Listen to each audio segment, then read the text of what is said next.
Hello, everyone, and welcome to the Atlas Project. My name is Ben Bayer. I'm a fellow at the Ayn Rand Institute. Shortly, I'll be joined by Greg Salmieri in New York, and we are discussing tonight Part 3, Chapter 4 of Ayn Rand's novel Atlas Shrugged. It's called AntiLife. I'll start off with just a few announcements. First of all, if you're joining us for the first time, you should know that this is a chapter-by-chapter weekly reading group about Ayn Rand's book, Atlas Shrugged, as you might have guessed. Part of the reason that we're doing this project is to encourage people to read the book, but also hopefully to maybe enter the essay contest that the Institute sponsors. I've put a link to the essay contest rules and entry procedures in the comments section of this post on the Atlas Shrugged Facebook page. You can win up to $10,000, and we do hope that you consider doing that. I've also put a link to past recordings about previous chapters that we've discussed, and also a link to our Facebook group where you can see the discussion questions that we post every week and participate in the online discussion that precedes this broadcast, where we reflect on the discussions of the week and try to sum them up and maybe point out a few things that the discussants might have missed. So as I said, tonight we're talking about Part 3, Chapter 4, Anti-Life. Last week was Anti-Greed. These are slightly odd names for chapters, but I do think they have a point. We're going to explore that tonight. So Greg, are you with us in New York? Yes, I am, and I'm really pleased to be joined here in New York today, not only by our esteemed group, but also as a special treat today by Robert Mayhew, who you guys might remember from our technical difficulty-filled broadcast from Irvine, California, ARI's offices. Robert and I were both visiting for a conference then, but he lives in New Jersey too and was able to make it out tonight. I'm forever advertising this book, which is Essays on Ayn Rand's Atlas Shrugged, edited by Robert, and I have some chapters in here on Kargate, who guested with us on one of the episodes, also did Tora Buckman, Shoshana Milgram, Andy Bernstein, a lot of people, a lot of interesting material on the novel, Amy Peikoff, Debbie Gate. So do, once you're finished with the broadcast or with the project, it's a place to go for more information. So today, we're on Part 3, Chapter 4. Let me take the graphics down so we can see ourselves better. And let me just start with a quick overview of the story, and then we'll jump in. I mean, this chapter is the story of Jim and Cheryl Taggart, right? It takes place on what sadly is the last night of her life and ends with her suicide. And it includes a long flashback sequence where we learn from her perspective the story of the year since their wedding. But outside of the flashback, it's set on this one night. It begins with Jim walking home in an odd mood and reflecting on the events of his day, which we learn about. Then we have his dinner with Cheryl. During the course of his dinner at home with Cheryl, we get this flashback on their year together, which we're going to spend some time talking about. Then Cheryl leaves and visits Dagny. We get a scene with the two of them together. While Cheryl's gone, Lillian comes over, and we get a scene with Lillian and Jim, where we have another angle on sex in the novel. We've talked about the kind of passionless sex of Jim and Betty Pope. We haven't seen much about Jim and Cheryl's sex life, but this is the sex of the evil in contrast to the sex of the good. We get now Jim and Lillian, who are, I accidentally did one of those stupid demonic devices where people like Benifer and so forth, Lillian or whatever. Anyway, you get a sense of Jim with someone who is a kind of soulmate for him. And then we get Cheryl's return, her discovery of this liaison and her take on what it means, and then her final scene. And so we're going to go through what happens pretty much in the order of the chapter. I think we'll talk about Cheryl and Jim's year together before talking about that night, rather than doing it in the order of the flashback, just to simplify things. And let's just begin with Jim's walk. So at the beginning of this scene too has a kind of flashback structure where we get a moment with him where he's involved with this beggar. Then we get a flashback that brings us back up to the present from that moment, and then we move forward. But just at the very start, when he's reacting to this bum in this first moment, what stands out about Jim's mood? Thoughts? Any of the assembled or people online? Yeah, Alex. Jim hands the money to the beggar indifferently, and the beggar thanks him contemptuously. Yeah, so, and it's a lot of money, right? It's like $100 bill, I think. So there's an indifference to money on Jim's part. The beggar thanks him contemptuously. Why does this strike? I mean, this has an effect on Jim, and why?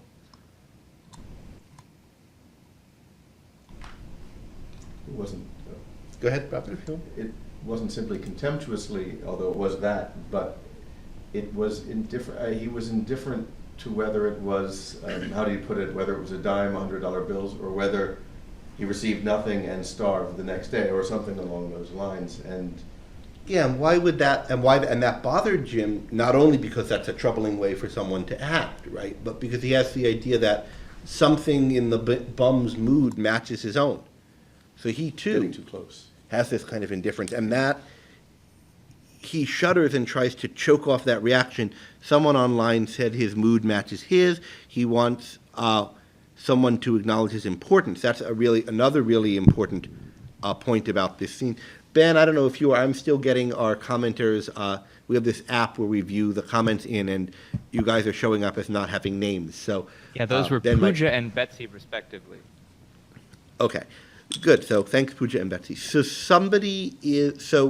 he's bothered by the fact that he's somehow indifferent or doesn't care about money or life, or is indifferent to his own fate in the way this bum is, and he doesn't want to name that fact. So he's bothered by that.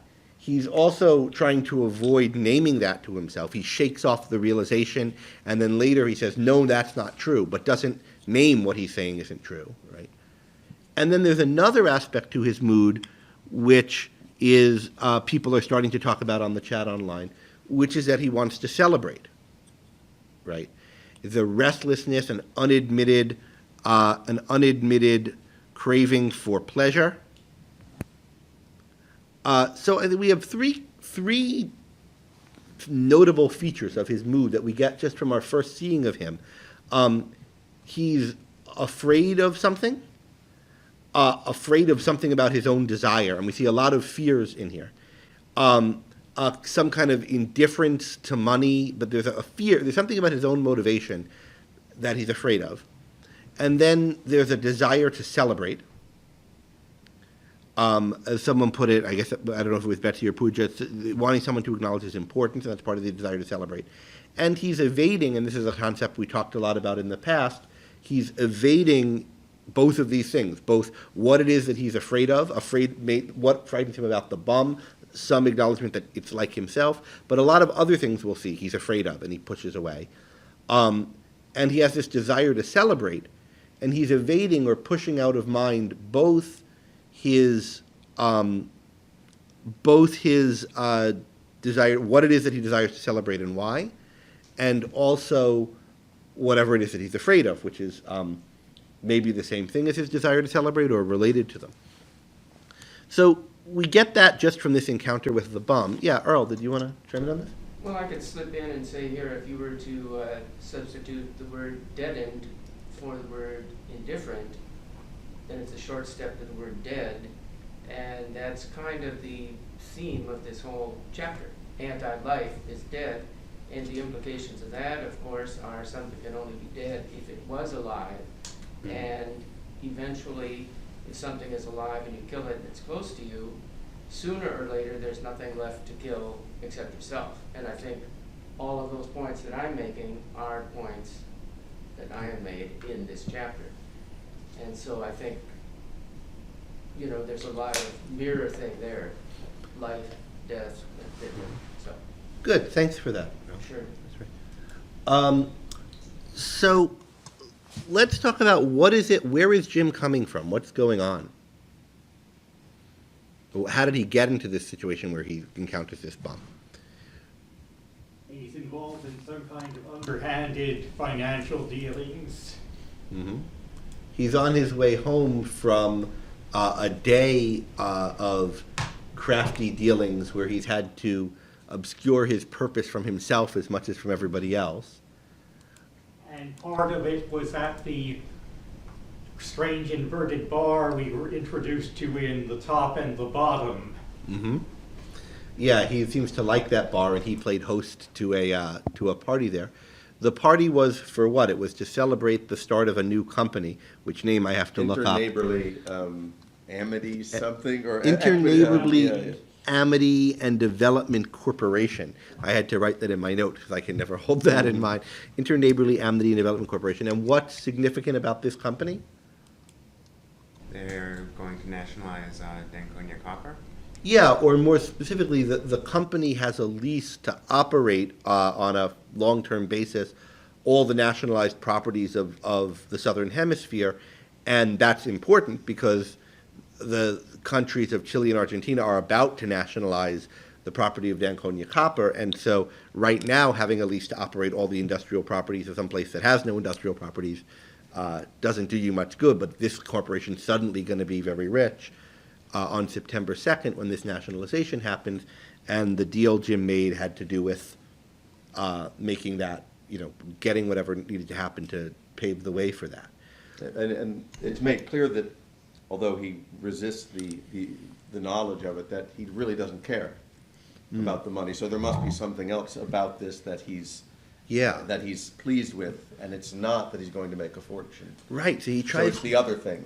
Exactly. He tries to think about what was it that he wanted. No, that's not true. I'm not indifferent to this. It's just my motive was money, nothing worse than that.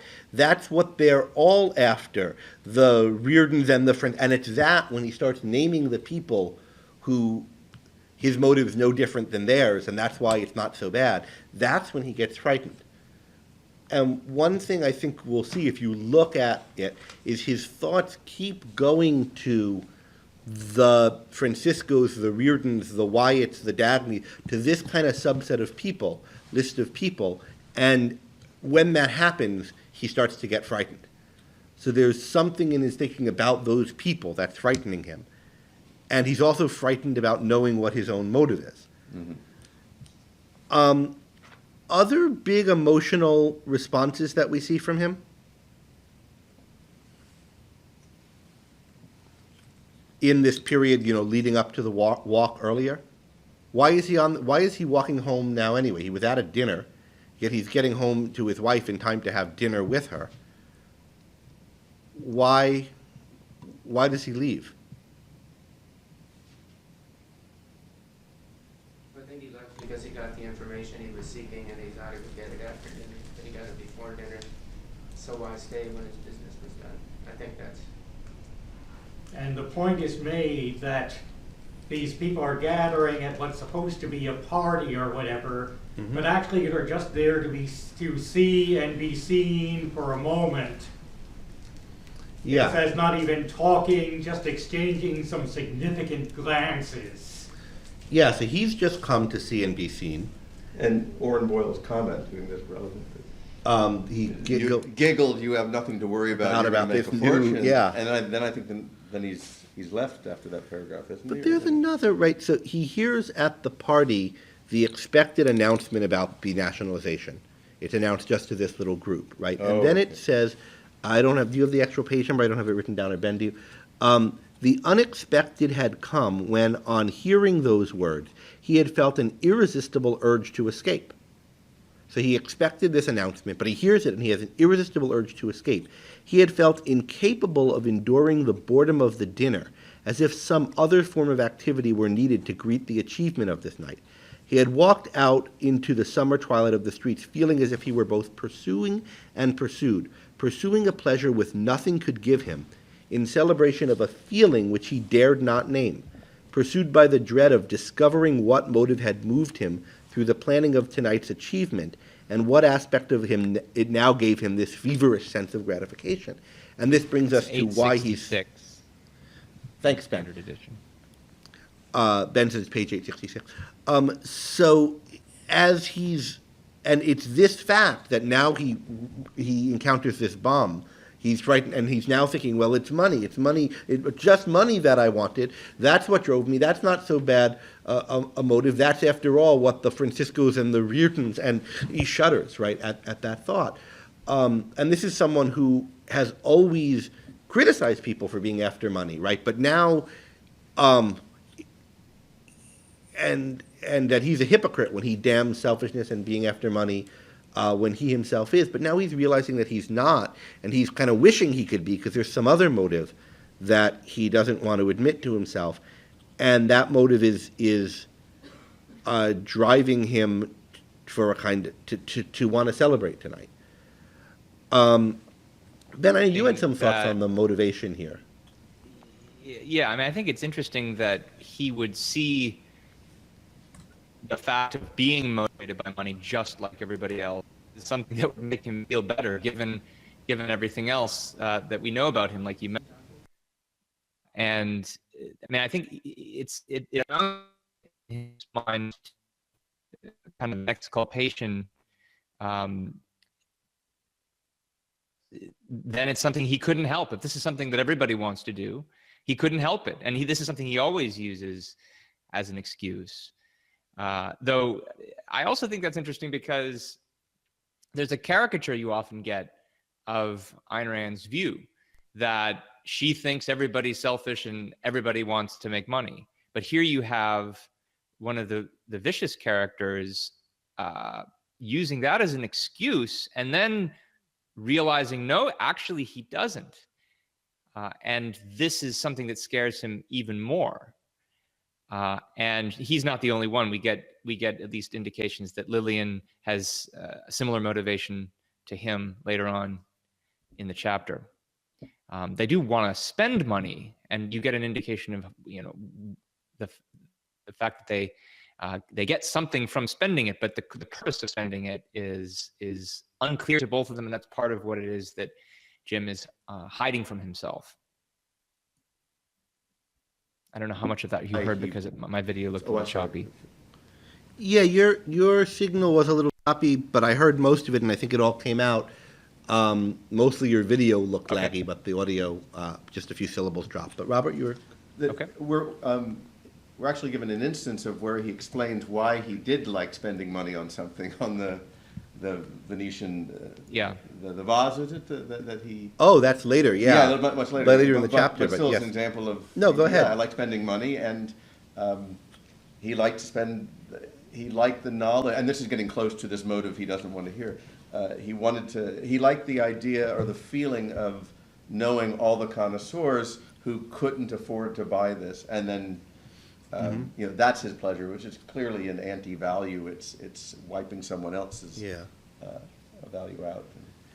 Something else which he either overlooks or is rejecting is that the people like Riordan and Dagny and the men who disappeared care a great deal about how they make money.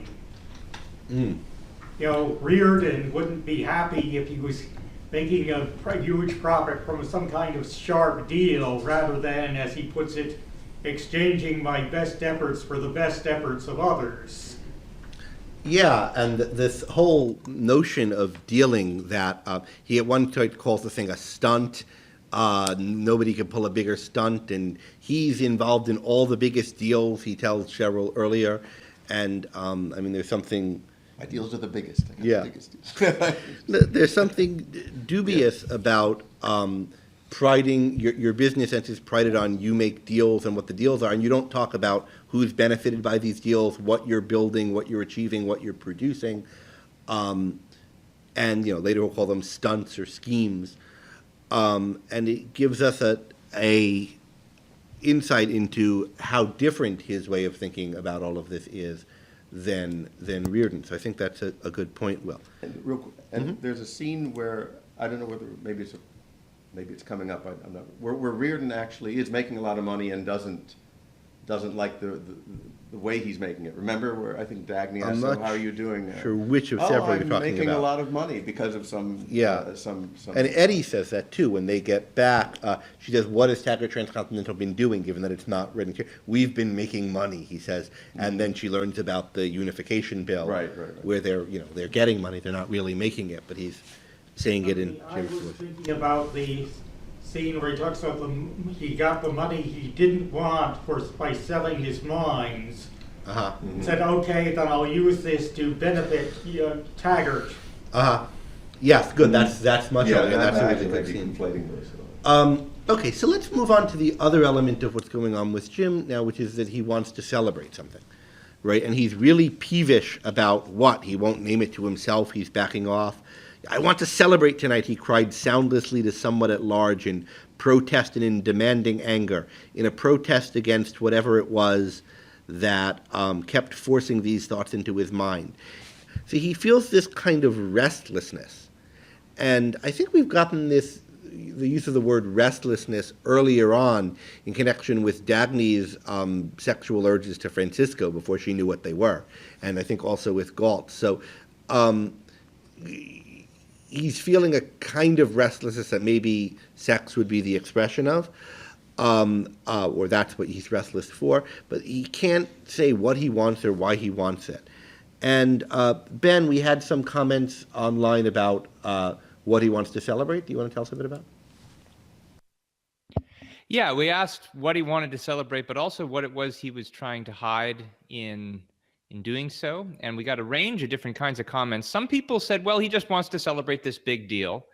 And if there's anything about it that he wants to hide, it's just that there's a sense that there's something wrong about the deal. It isn't something that he did because of his ability, but instead through his pull. But other comments suggested that there was more at work than just that. Both Pooja and Nikos referenced the fact that at one point, James has a kind of outburst where he says that one of the things he's looking forward to about the deal will be that that people like Francisco will be stripped, will be brought down. So it's not just that he's going to make a lot of money out of it, and as we discussed earlier, that is something he seems to be indifferent to. Alexandra references another outburst he has later, I think with Cheryl, about how and I think this is maybe part of a flashback, which is continuous with the same idea, where he talks about how he could let them build a track, I can break it, come and break it just like that, just like a spine. I think that's when he's referencing one of the earlier deals that he pulled. But Alexander is saying something similar about the motivation to what he's now saying about being brought down. Nikos sums this up by saying he's really after destruction. And both Amber and Keith suggested that this idea is connecting somehow to the title of the chapter, which is AntiLife, since he seems to be bent on destroying the lives of Francisco and Riordan. And I think that that's all good and getting us in the right direction of understanding what's motivating him. I do wonder if that is all. And I'm definitely We're also getting some good remarks on it in the comments right now, Ben. I could read them, but if you can see the names of who's saying them, it might be better for you to.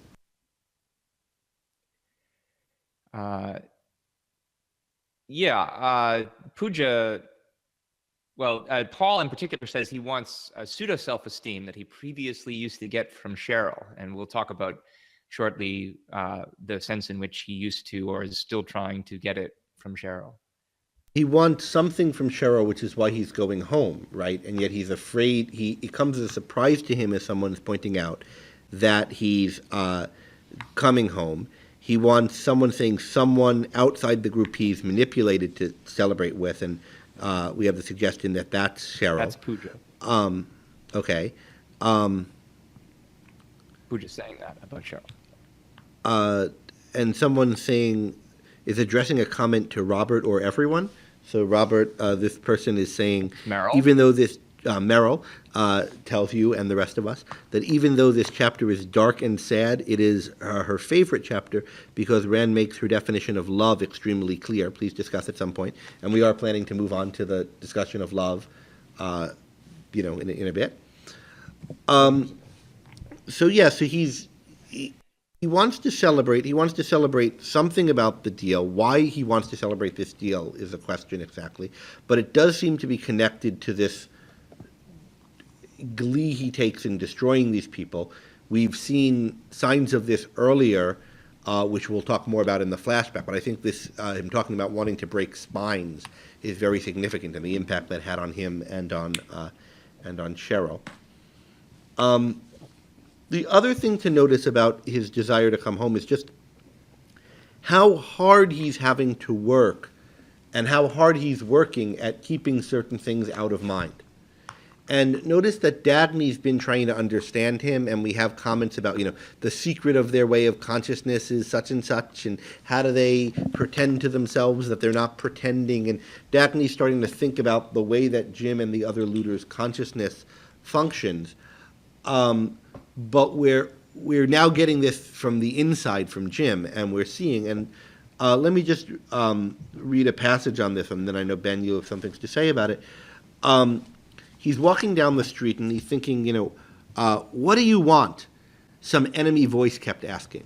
Now, notice Dagny has this too, right? There are points in the novel, particularly when she's wanting to sleep with Galt, and she doesn't want to name that to herself, and this voice keeps saying, what do you want? And she gives an answer that's not quite the full answer, and the voice challenges her, I want him back, and what do you want, knowing that so we have the same kind of thing going on with Jim. What do you want? This voice inside him is saying. Some enemy voice kept asking, and he walked faster, trying to escape it.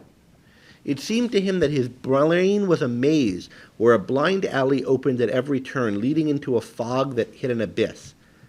It seemed to him that he was running while the small island of safety was shrinking, and nothing but those alleys would soon be left. It was like the remnant of clarity in the streets around him, with the haze rolling to fill all exits. Why did it have to shrink, he thought, in panic?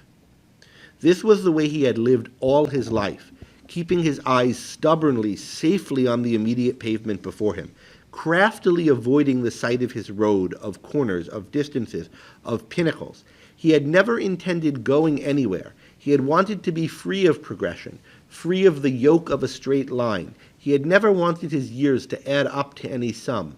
What had summed them up? Why had he reached some unchosen destination where one could no longer stand still or retreat?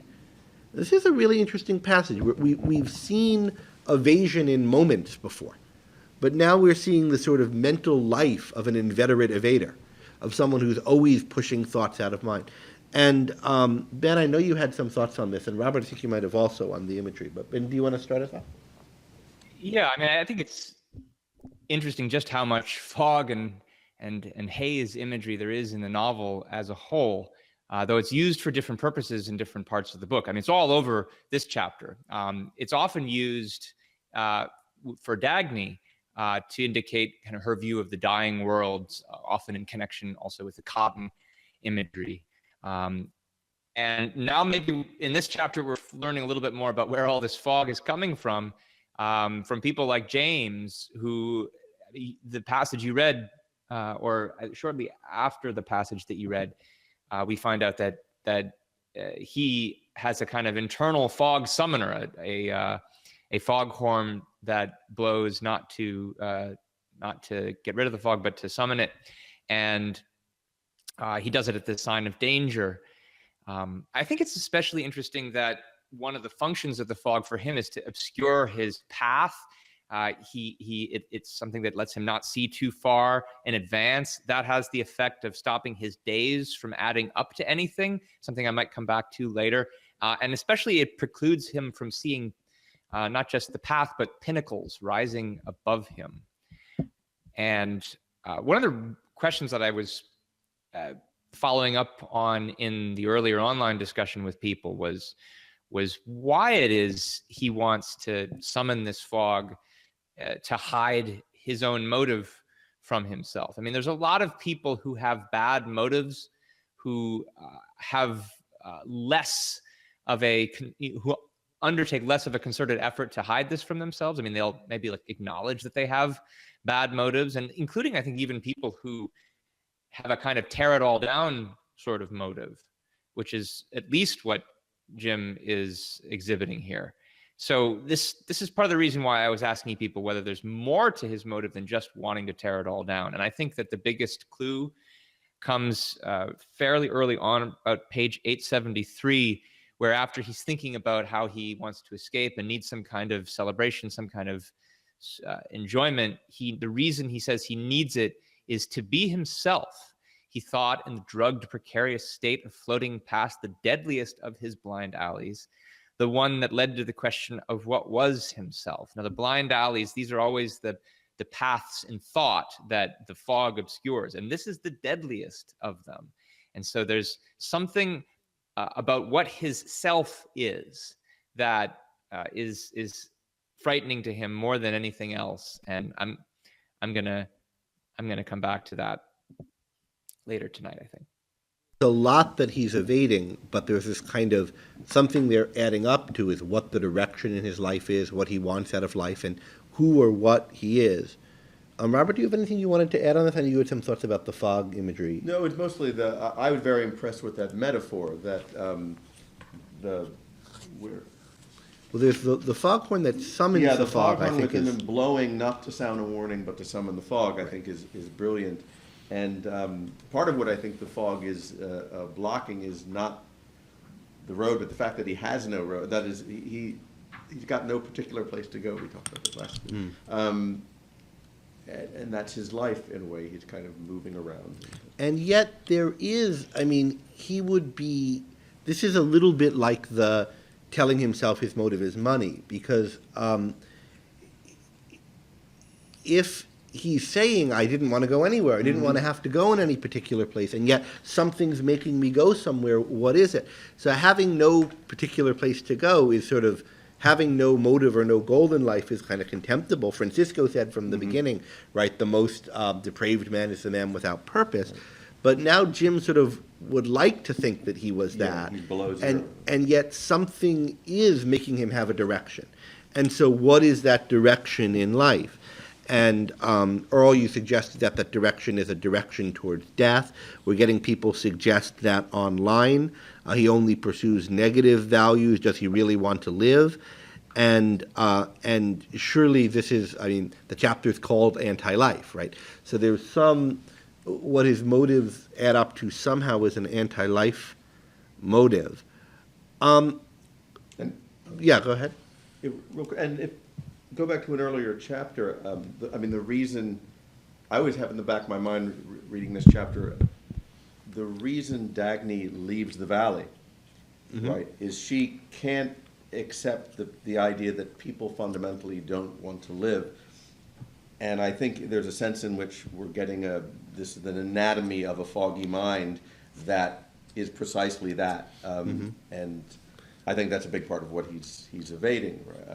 That he's that kind of, that that he is is the that- type that doesn't want to live. That doesn't want to live, and well, there's something else going on. He wants to take down the rest of them with him, or Yeah, what it's like not, or what he has instead of a desire to live. Because you could say he's deadened, or there's something dead about him, but arguably it's worse than dead. Because something that's dead is still, but Jim's not still. He's active. He's busy doing things and getting riled up about things. he's a killer for the sake of something. Yeah.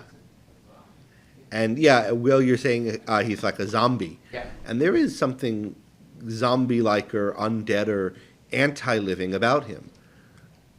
Before we move on, I want to move on next to Cheryl's year, which is our next big topic on our list.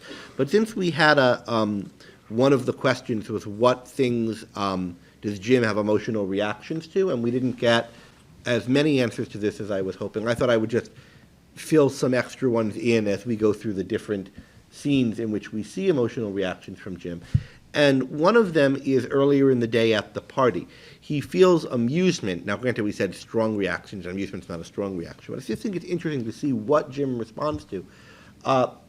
And he feels amusement in wondering what deals had been made, what directives issued, what industries destroyed in exchange for a few chance nights which most of those men had no reason to seek and perhaps could no longer remember. And this is on page 865 in reference to Senora Gonzalez. So they're at the house of this ex-pimp, Senor Gonzalez, who he's tempted to call Senor Coffee Megs. He's like the Argentinian or Chilean Coffee Megs. And his wife's someone who's some kind of whatever. Her skill in negotiating, her particular mode of negotiation, is known to be part of her husband's stock and trade.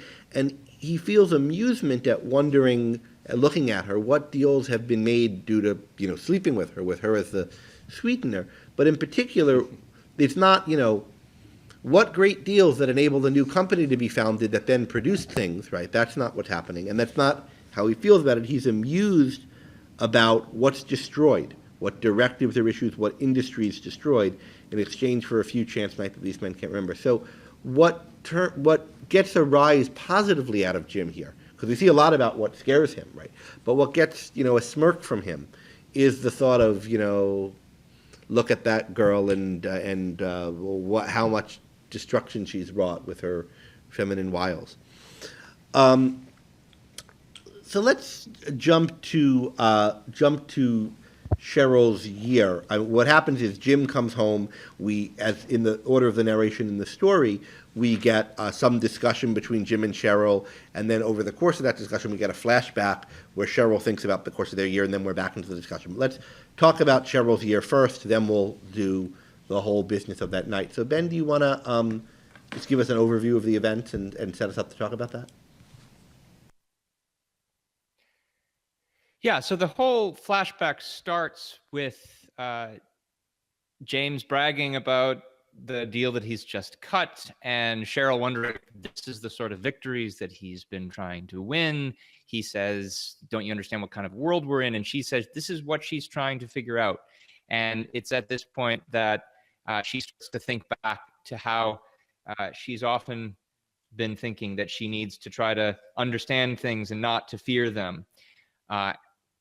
So we go back to the beginning of their marriage, where she recounts how she's tried to make herself worthy of Jim by taking etiquette lessons. He resents this fact.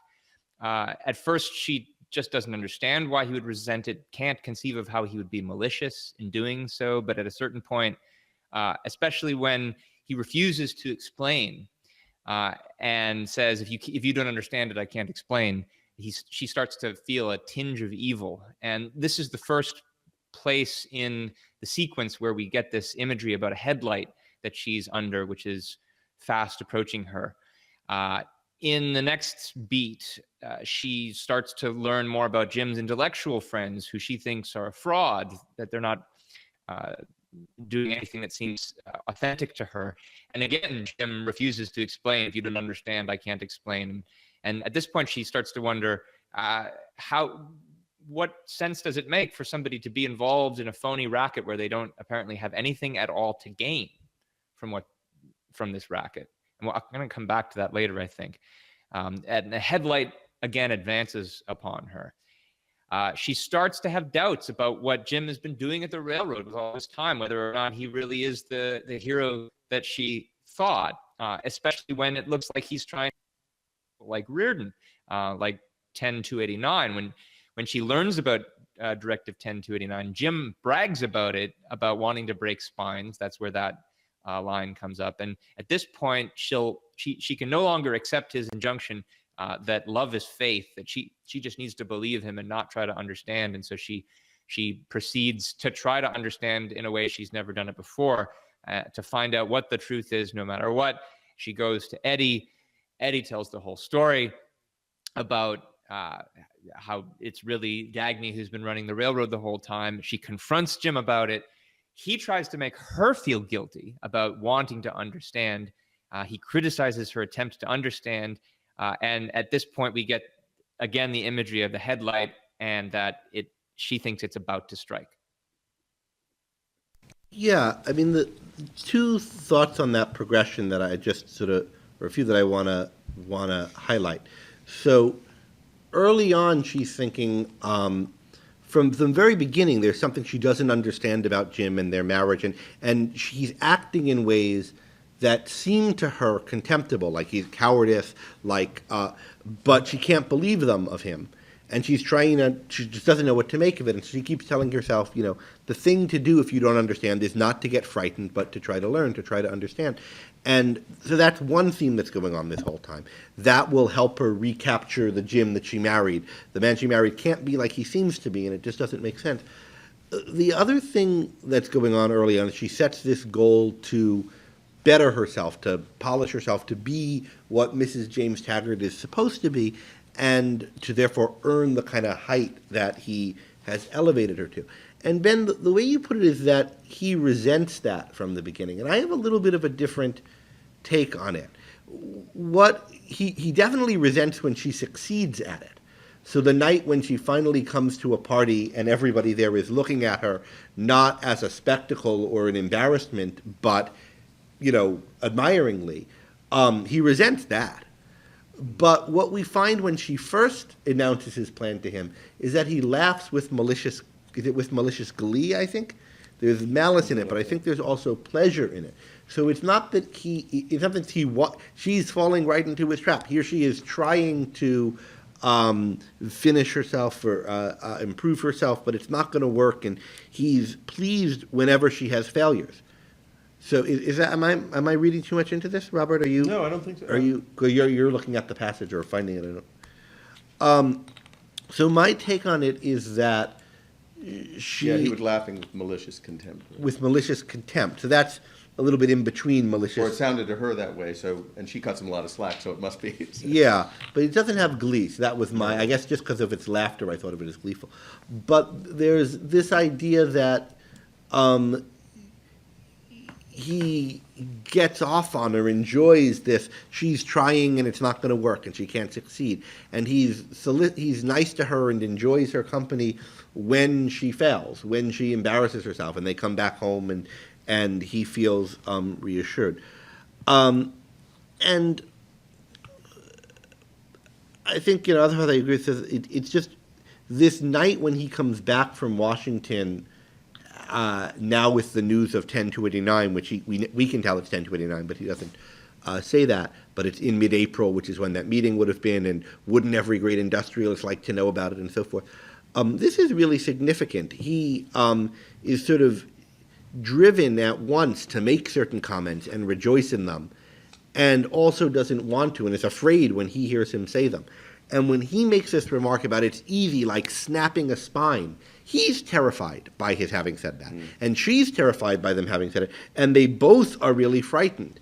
And it's at that point when they're really frightened about it that she starts to give him a rationalization. Oh, Jim, are you feeling okay? Right before that, she's saying, there's something wrong, Jim. Are you feeling all right? Maybe you've been working too hard or something. And it's in response to that, since he's acting weird and gleeful about this bad thing, that she says, you bet I've worked hard. My work is bigger than any job you can hope to imagine. It's above anything that grubbing mechanics like Riordan and my sister are doing. Whatever they do, I can undo it. Let them build a track. I can come and break it, just like that, just like snapping a spine. And he's scared when he hears himself say that. There's terror in his voice. And she, too, is terrified. And it's at that point that she says something like, oh, I can't understand, and it's so beyond me, the problems you face, and so forth. And then when she does that, when she backs down from her questioning and starts being solicitous and, oh, your great work, which I can't understand, then, oh, poor you, Jim, that he's then nice again. And seems to feel at home again and seems to be getting what he wants from her again. And she sees something creepy about that. And he asks her to have faith in him, right? And that's, Robert? He said, you poor little fool. Yes, you poor little fool. So that's, I think, so he's back to his... He's back to... You've fallen for it again, in effect. And he's back to where he can puff himself up and get joy in his magnanimity to poor little her who's got the jewelry that's gaudy because she works at a dime store and so forth. And it's when she notices that and his reaction to that that she thinks, I can't take this on faith. And Robert, you had some thoughts on this determination in this scene earlier. Right, I thought just that it was really admirable, because there are scenes where you think that she's just not being very smart. I mean, you can imagine that first comment he says to her, that comment at the very end of their first night spent together, would you have, that really creepy. Yeah. That would have, for a lot of people, nixed any second date or first one, however you want to count them. And there are a number of things, and we've seen some of them here, where Ayn Rand elsewhere calls psychologizing. But, so there's that, she's mixed, but I find really admirable the description. I think we would be a race of giants, as Ayn Rand put it in one case, if everyone did this. When she realized at a certain point that she was taking him on faith, and this is toward the bottom of 879, what is it then, faith versus truth? And realizing the part of her zeal to believe was her fear to know, she set out to learn the truth with a cleaner, calmer sense of rightness than the effort at dutiful self-fraud had ever given her. So there's an incredible recognition of what she's been doing and what needs to happen in the future. And she, too, might not like what she sees, and that's going to be part of the problem. But I really admire that. Yeah. Because there are some parts where you're wondering, God, why is she still there? And yet, at this point now, she's really putting them under the microscope. And it's interesting that it's put in terms of faith. Yeah. Ben, did you want to say something about that? Yeah, just that between the scene that Robert just referenced and the scene that we talked about from the beginning of the chapter with James on his walk, some years ago, I remember you pointed out to me the stark contrast these stand in to each other, and how this chapter, certainly more than any of the previous chapters in the book, but probably more than any others that follow, contains such a great condensation of Rand's view of free will as the choice to focus our minds or not. And that's something that we've talked about a fair amount already in the course. Francisco's injunction to Riordan that there are no evil thoughts, only the choice not to think. And we've talked about different things that different negative characters have tried to evade. But here you get, in a better way than we've seen before, the stark contrast between these two kinds of mental habits, these two kinds of choices that different characters can make. And more than that, it's not just that the internal psychological portrayal with the fog imagery versus the quest for clarity, it's that you also get insight into the sort of tools that someone like Taggart uses to evade. And it's often happening at the same time that Cheryl is on this quest for understanding. A lot of the things that he tries to evade are the answers to her questions that she's asking in order to understand him and the world that she's in. And he has a whole bunch of different euphemisms and ideological rationalizations, methods of distraction. His mystical refrain that if you don't understand, I can't explain, happens 3 or 4 times in the course of their conversations. And at a certain point, he criticizes her for trying to understand. And that's when she really starts to think that there's something wrong with him. And I mean, it's especially interesting that I think he's one of the biggest things that he's inducing the internal fog to evade is the fact that he wants to evade all these things, because he's disturbed and irritated by the fact that Cheryl, unlike him, wants to actually answer these questions, wants to actually understand things. And various points early in the chapter, we get that he's disturbed by her questioning eyes, that she's being watchful more than that she's even being judgmental, just that she's trying to figure things out in a way that he isn't. Yeah, you mentioned that we've talked a lot about Rand's view of free will in the past. I'm not sure if we've put it in those terms, so it might be worth our taking a moment to do that now. So in the main text for this in Rand's nonfiction is an essay called The Objectivist Ethics, which is where she lays out, her ethical theory. But there's, in that she talks about the primary choice that a person faces, the kind of locus of human free will, is the choice to engage or disengage your mind. The choice to, and the way she puts it is, to bring your mind into a state of focus or to let it unfocus like a camera unfocusing or like an eye unfocusing. And we get these terms from this discussion and some of her other discussions of there's three states she discusses. There's the state of focus, which is where you're purposeful, alert, trying to know reality. Your mind is in pursuit of truth and reality, in pursuit of understanding, or at the ready to pursue question. You might not be actively thinking through a question, but you're alert to the world and ready to do thinking if you see anything that calls a need for it. You can think of this as the characteristic state of the protagonists in the novel, certainly of Galt, who I don't think we ever see out of this state. Then there's a state of drift, which is where you're just sort of not in control of your mind. You're at the mercy of any chance associations you make. Just whatever thoughts come to you, and you go wherever. You're kind of like at the mercy of whatever influences just happen to occur to you or be suggested by your environment.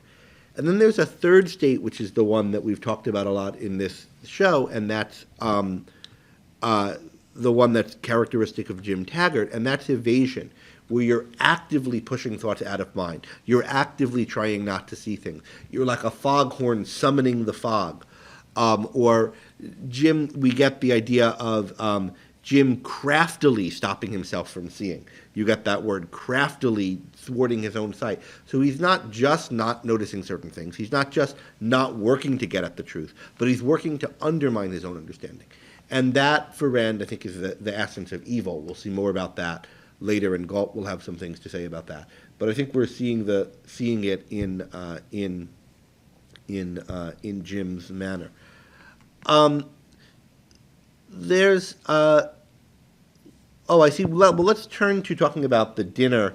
What happens over? Oh no, one other point before that. So Doron online. It's worth mentioning when we were talking about what is it that Jim's doing with Cheryl. He says that he's gaslighting her in these scenes, and that's a phrase that's come into more popular usage recently. But it goes back to the old movie Gaslight, which is where somebody tries to make someone think they're crazy by kind of manipulating. And I think that's a good description of what Jim is doing. Ben, you wanted to talk about Cheryl's reaction to learning what Jim's role in the John Galt line is. He comes back and he confronts Jim. She comes back and confronts Jim with what she learned from Eddie. And do you want to talk a little bit about that? Yeah, and I think this is going to be really important for understanding what happens at the end of the chapter. It's something that I think I only noticed the first time on this reading, and I didn't see anybody else in the discussion group comment on it, even though I was sort of pushing about it. And it's the fact that on about page 881 of the standard edition, right after she's presented Jim with the fact that he's not the one who built the John Galt line, that night, those headlines, that glory, it was not you at all, it was Dagny. And Jim says, "Shut up, you rotten little bitch." And right after that, she looked at him blankly without reaction. She looked as if nothing could reach her because her dying words had been uttered. Now, obviously, she still has a pulse at the end of this scene, and the chapter goes on for some time still, and we'll talk about what happens at the end. But that's got to be a significant psychological development, especially when you consider all of the headlights that have been rushing upon her. We've seen at least one other character in this book experience what you might call a kind of spiritual death. And that, of course, was Stadler when he got up to give the speech at the scene of Project X.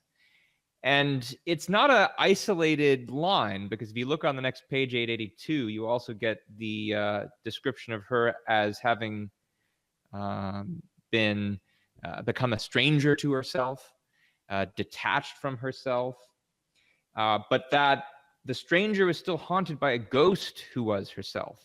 And the ghost had a mission to accomplish. And then everything that she goes on to do, presumably, is being undertaken by this kind of metaphorical ghost. And I mean, I think that you've got to keep that set of descriptions in mind as you go on to analyze what she says and does next in the rest of And the we should chapter. say that this ghost of herself, right, has a mission. And so what is that mission? Does anyone remember? Probably not, since this is pretty in the weeds of the chapter. But the mission is to discover what destroyed her. I forget exactly how it's put. It's to understand the things that had destroyed her. She had to know, and she lived with a sense of ceaseless waiting. She had to know, even though she felt the headlight was closer, and in the moment of knowledge, she would be struck by the wheels. So that's her context now going into this dinner with Jim. She's been like this for some time now. She's been like this since mid-April. Mid-April, she learned that was when Jim came home after Directive 10, after the meeting about Directive 10-289. That's when she realized she's got to go on this truth quest to realize what he is. It didn't take her long to discover. I don't think we're told exactly how long it took her, but eventually she talks to Eddie and he tells her the truth. It doesn't take her long to discover what he is. When she discovers, they have this conversation, and since then she's like this ghost on this mission. And now we're in we're in August 5th this is, and they're going to have this dinner. Earl? Yeah, I'm going to make a comment on Ben's comment on comparing Cheryl's moment and Stadler's moment. And I'd like to make the distinction that Cheryl's moment is in real time. That is, that she dies, as it were, right then, at that moment. Whereas Stadler is in the point that he sort of acknowledges his death by accepting ethane, but he in point of fact died long ago. It's not really the same kind of spiritual death. I'm not sure. Ben, you want to? I mean, I can guess why Earl is suggesting that, because I mean, you could argue that there's been. I mean, certainly Stadler and Cheryl are very different characters, and Stadler has engaged in all kinds of evasion up until this point, unlike Cheryl. But I think if you look at the scene, you'll see that it's an act of self-destruction that is portrayed in the moment of deciding to read the speech, especially given that there's a sense that there's something that Stadler could have done differently at this point. He could have, listened to what the journalist was asking him to do, and tell them, tell them, Dr. Stadler, tell them this is terrible. And he himself has been feeling that that the Project X is terrible, but he doesn't do it. Yeah, Robert, you want to add? Yeah, real quick. I think it's worth asking the question: why was this like her dying words? Why wasn't it the death knell of her marriage? And I think that's important. And I haven't really asked that question before because I hadn't really focused on this. And that's really, you could easily imagine someone saying, "Well, that's it. This person is not what I thought. So the marriage is over." But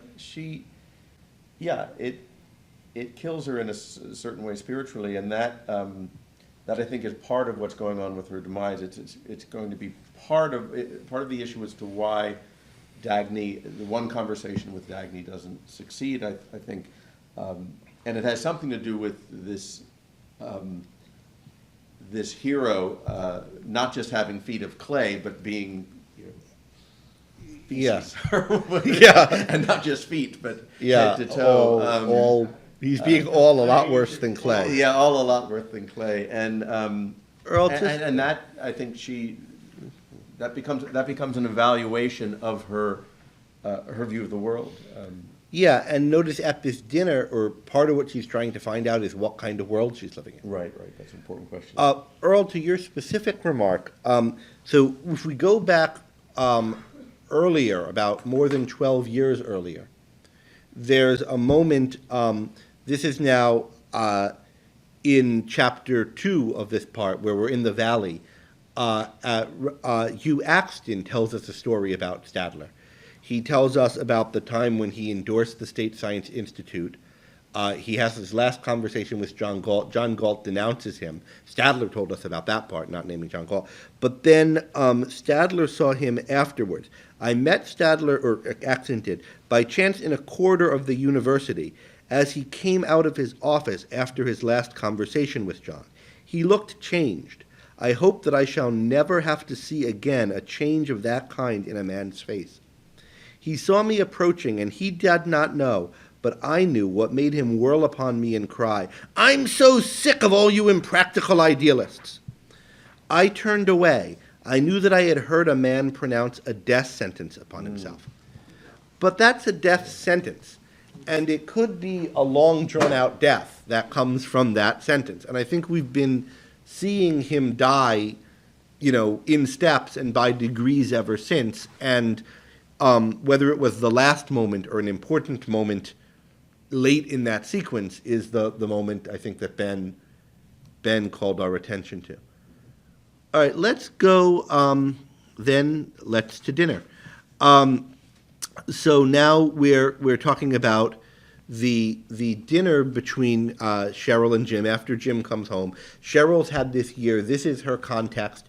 Here's now how she's thinking about it. She's this ghost of herself on the mission to figure out what destroyed her. She knows now a lot of what Jim is, maybe not everything, that he's motivated to break spines, that he is not, that what she married him for was Dagny, not him, that he in some sense hates or resents Dagny. When she asked him in the past, well, sorry, that's in the scene, so let's not. So, and Jim's state of mind is that he is evasive. He's evading what he wants to celebrate. He's evading what he's frightened of. He's evading what he is. And it's at this point early in the dinner scene that we get the foghorn to sub in the fog scene that we've spoken about. We also get some other of his emotions. It was her poise that irritated him most. She was no longer an incongruous little freak. That's what he liked. An incongruous little freak dwarfed by the luxury of the residence, which a famous artist had designed. That's what he wanted her to be, right? That's what he enjoyed, seeing her be this incongruous little freak. But now she matched it. She sat at the table as if she were the kind of hostess that the room had the right to demand. Her eyes had disturbed him, as they had for months. They were neither friendly nor hostile, but watchful and questioning. Why for months? Because it's months since she's now been this ghost of herself that's mission is to find out what it was that destroyed her. And now what does he want from her that night? And he wants her to look at her. I think people have said this, as she did before, as great as he looked at her on the evening of the John Galt line. He wants her to see him as greater than Riordan. You still think Riordan's so great, right, and so forth. And when she asks him, why do you hate Hank Riordan, he has an outburst that he doesn't. He's afraid of the fact that he hates him. There's also the outburst over her not wanting anything. He tries to retreat into the, it's money you admire. I'm going to be very rich as a result of this. Do you want the crown jewels of the people's state of England? Do you want this? Do you want that? She doesn't want anything. He discusses with her the deal or stunt that he's pulled, right? And when he tells her in outline, only when pressed by her, right, what the deal is, that he's got this contract to operate the properties, she asks whose properties, and he evades it, right? He evades it with some of his welfare philosophy, which she points out he doesn't really believe. Finally, when pressed, he tells her what's happening on September 2nd, which is when all of this is going to come due, which is their anniversary of their wedding also. And he tells her about Danconia Copper, that it's going to be nationalized. And what's her response to that? Yeah, Alice. She says, he was your friend, wasn't he? Because Jim and Francisco were childhood friends. Yeah, and he was at their wedding, and he introduced her to Francisco at their wedding, and how does he respond to that? He tells her to shut up. Yeah, shut up.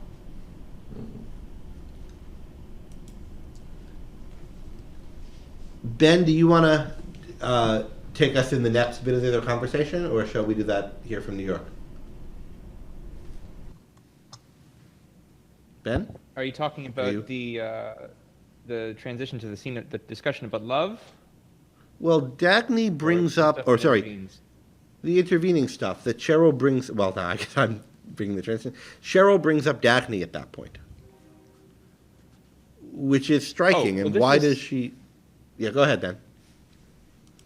So this is the discussion about why Dagny, I mean, so first of all, she's given this radio speech, and Cheryl points out you haven't answered her. You haven't answered her allegations that, you know, you've been blackmailing her and Riordan. And by the way, why did you frame Scudder? He's the one who you blamed, but he's innocent by the terms that you all have going. You know, why didn't you do something to Dagny? And he doesn't want to answer any of these questions. And interestingly, Dagny is supposed to be in a different category. What's the difference? Is it that she couldn't be discredited? He doesn't want to answer it. And this is where, think what makes her bring up Dagny at this point, too. Right? It's not directly and obviously relevant. It's not with the burden, isn't it from Scudder? Well, but because he's asking why are they blaming him? Right. Well, what is the actual? Can we get pull up that page? I put my book on there. 872 is this. It's 871, says Ben. Yeah. So 872 is it's when right on that. Yeah, but why? So they're not talking about Dagny so far, right? He's talking about this deal and so forth. Well, the fact that the government would resort to blackmail and extortion, and Bertram Scudder was his radio show, so he's being the one blamed for it, and she's kind of asking, she wants to know why isn't anyone concerned, in effect. Yeah. And so why not Dagny, since if she's the one who did something wrong? Oh, no, so that's definitely right at that point. But I mean, okay. The whole subject of Dagny comes up, right? He Dagny was is your an entire- friend, wasn't he? She says, this is what we're talking about with Alex. And his response to that is, oh, shut up. Mm-hmm. And she remained silent. He remained silent, not looking at her. When his eyes came back to her face, she was still watching him, and she spoke first, her voice oddly stern. What your sister did in her radio broadcast was great. Oh. Okay. Yes, I know, you've been saying that for a month, and you've never answered me. And then we have the whole discussion that we've just been talking about Bertrand Scudder and so forth. But it's interesting, and I don't have some particular bit of wisdom on this topic, or but it's just interesting that the conversation gets to a break, and then she resumes it on this different topic, related by the fact that the government he's involved in is creepy and something's wrong here. But she just, what your sister did is great. She knows this is some kind of sore spot for him, and this is now where she's going to press, and that's interesting. Maybe there's more to say about why she does that at this point, but it's striking. And then, of course, we get this discussion of all these points that you're saying. And one other interesting thing in this point, and I think someone might be about to say this online or might have just said it, is that it's in this discussion of Scudder and how he outmaneuvered Scudder that Jim, for the first time tonight, feels like himself and is enjoying himself. And, of course, she points out why, the problems with it, and that this isn't rational. And this ends this discussion of Scudder with Jim saying it's not I who's made this world. So he talks about how he's outmaneuvered Scudder. He's proud of that and so forth. And this is the one thing he can kind of undress and relax and let his hair down and talk about how he's outmaneuvered Scudder. And Cheryl says, yeah, but I mean, he was your friend, and why didn't you help him? And why not Dagny if somebody had to be hung out to dry? Is it because what Dagny said was true? And so forth. And Jim says, well, it had to be me or Scudder, and you didn't want it to be, etc. And finally he says, look, I don't make the rules, in fact. It's not me who made this world. And that's, of course, what Cheryl's alcoholic father would say. Right. And this is the other, he's like him. All right. At this point, Cheryl asks where the September 2nd date came from. Jim didn't pick it. It is the date of their anniversary. Now Jim's happy we can get back to a safe topic, our marriage, but of course it's not a safe topic. Here's then where the whole flashback is narrated. Has it only been a year? It feels like such a shorter time, to which she responded, it feels so much longer. And when we come out of this discussion of when Cheryl returns from her flashback. Where is that exactly? I have a hard time finding where the flashback ends. 883. 883 says Ben? The bookends of it are the spilled water, and it comes back on 883. She's looking at the drying stain of water on the table. Having a hard time. Good. So Ben, you want to take us through the material on love that we get when they return to the present? Yeah, and that is the major topic of discussion, because she's still thinking about what it is that he wants from her, and why did he marry her. He says what he wants is love, and we asked people online what their apparently different views of love are, Cheryl's and Jim's. We got a number of different answers. Alexandra, who's there with you all, said she thinks that love needs to be earned, but James thinks it's something to be given as pity. Pity, in this case, for Cheryl. Is that all there is to it? Skylar says Jim wants to be loved himself, just for his own existence, not his goodness. So is it a two-way street there, the kind of love that we're talking about? Pooja, when she points out that James wants just to be loved for himself, Pooja points out that it's at this point that Cheryl wonders in particular, what is this self of his that he wants to be loved? That's what she says to him explicitly. And that's a question he's himself asked at a point where he started to evade his motive.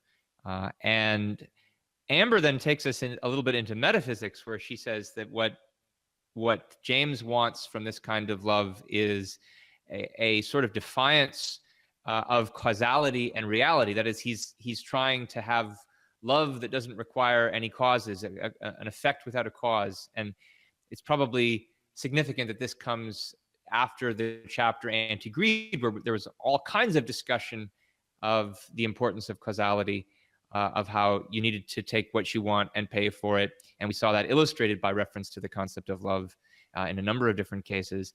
But James is rebelling against that.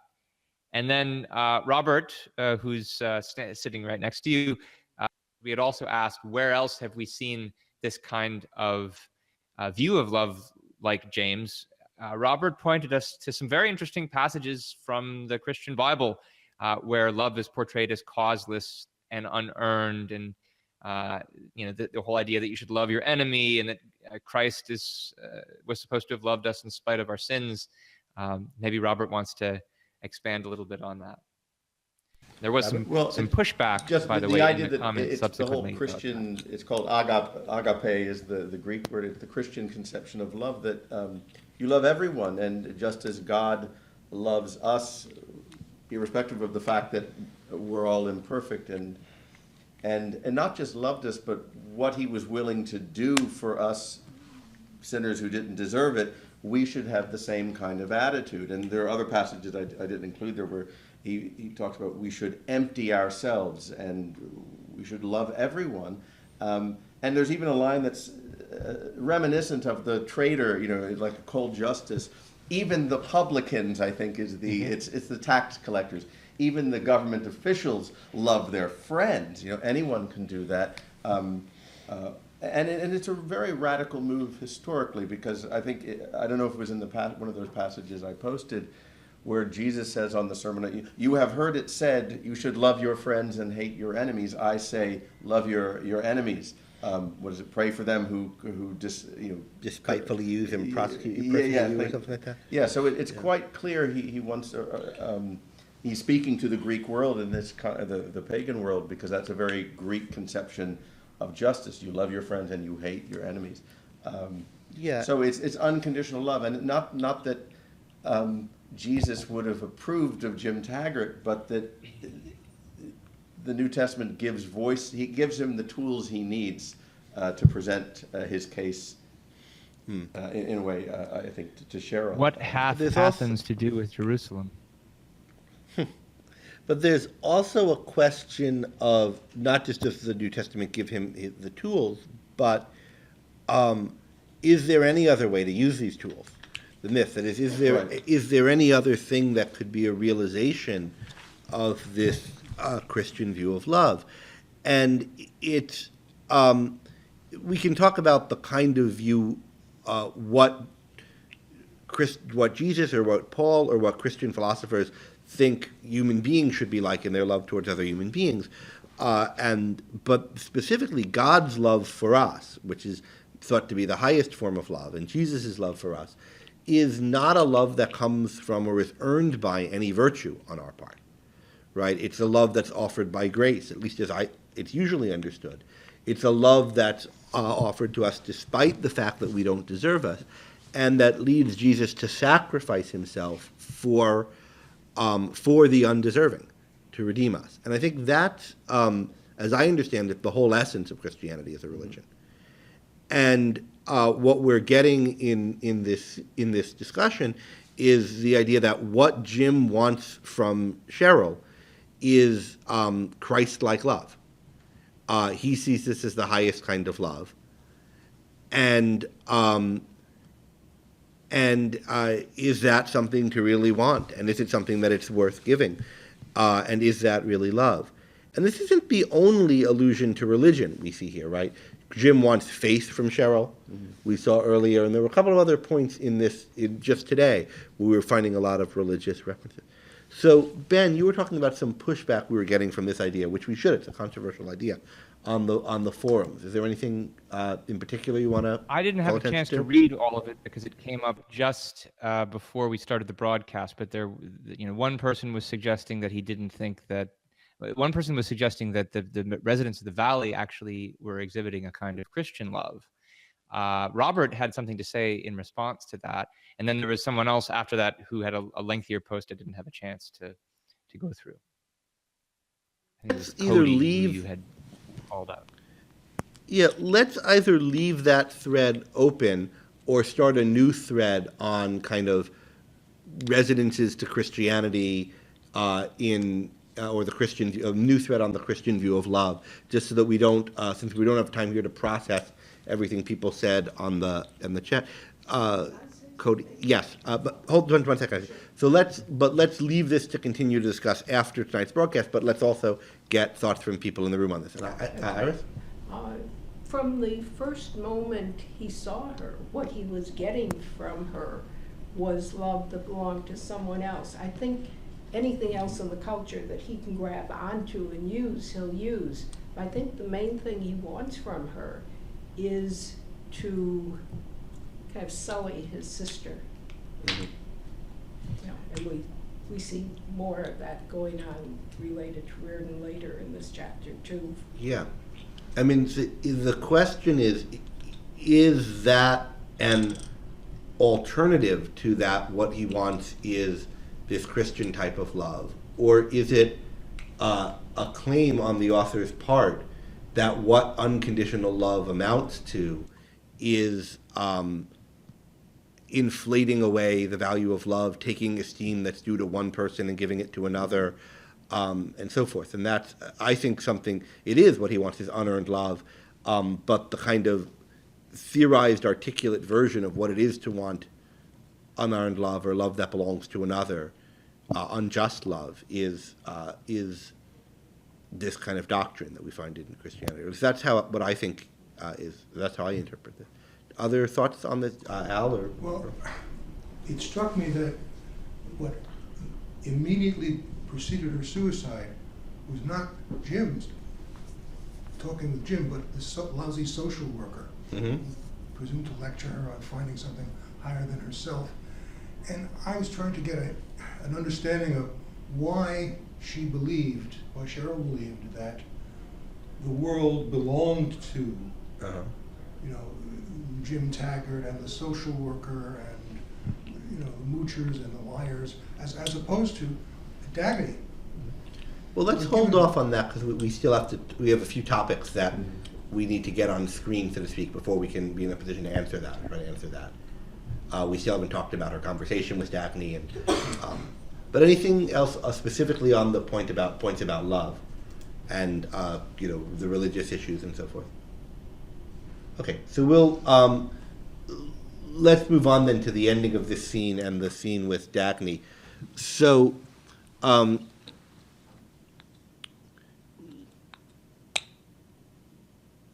I mean, it becomes clearer and clearer to Cheryl that what we're seeing in Jim is a desire to destroy, and Ben,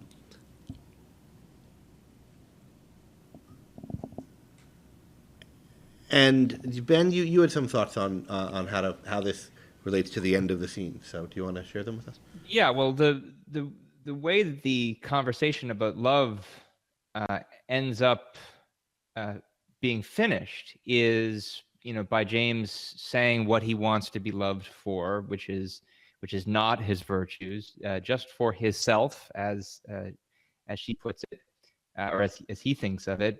She wonders what is his self, and the bottom of page 884 has, I think, one of the most significant passages of the chapter.